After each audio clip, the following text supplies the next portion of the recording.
When they had come from Jerusalem and had seen that some of his disciples were eating their bread with impure hands, that is, unwashed.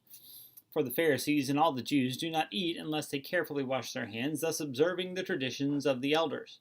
And when they come from the marketplace, they do not eat unless they cleanse themselves, and there are many other things which they have received in order to observe, such as the washing of cups and pitchers and copper pots. Side note there, okay.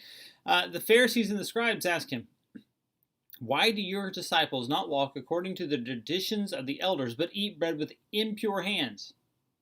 But he said to them, rightly did Isaiah prophesy of you hypocrites, as it is written, this people honors me with their lips, but their heart is far away from me. But in vain do they worship me, teaching as doctrines the precepts of men, neglecting the commandment of God. You hold to the traditions of men. All right, so this is one of those times where let's just sort of set ourselves back in the first century mindset here. The Jews, the religious leaders had these traditions that you have to wash your hands before you eat. Let's just go ahead and say, I'm okay with that. But here's what they say. It makes your hands impure. It's not just that, oh, you had dirty hands. You probably shouldn't do that for sanitary reasons. They're saying, no. It makes you religiously and spiritually impure to do so. So they're taking this to a whole nother level here. Like you and I say, hey, go wash your hands, then come to dinner. I tell my kids that all the time. No, they're saying, no, you do this way. And so actually in verses 3 to 4, we start seeing, hey, here are some of the traditions that they observe. Here's how we have to be pure, and here's what it means to be pure. If we do all these external things, this is how we're pure. But Jesus then comes back into it and just lays right into them. Look what he says in verse 6. He calls them hypocrites. All right, that's probably not the thing you want to hear anybody saying to you, but that's what they're saying. All right, he goes, this people honors me with their lips, the things that they say, their external things, but look what he says, their hearts are far from me. In vain they worship me, and they teach as doctrines those things that God has given. They teach the things that they believe. They're man-centered kind of practices as if God had taught them. So here's what he's going at. You are masters. You are masters of external obedience. But the problem is you're missing heart obedience. That's basically as clear cut as I can give it to you. You can go through the external motions all you want to, but right now what you're missing is the heart that's following.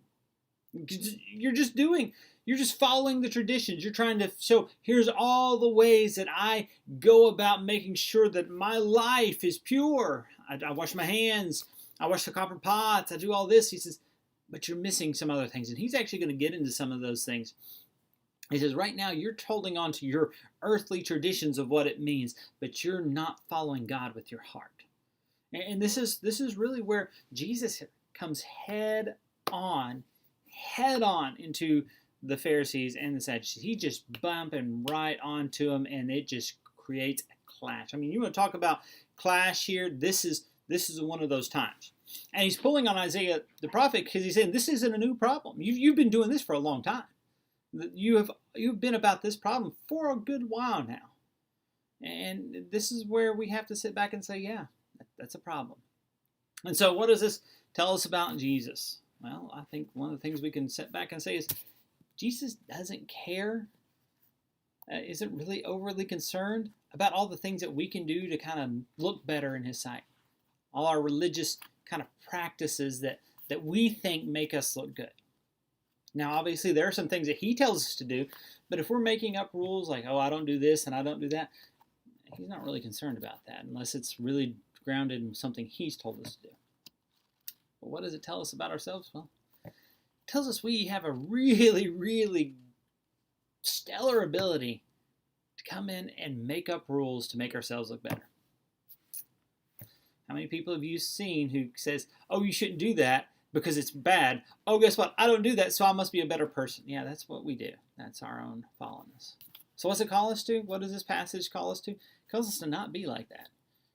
It calls us to examine where our hearts are far from God because of our own traditions. All right, guys. There's a lot to chew on there. I want to pray that you would have a great day and dig into that, and I will see you back here tomorrow.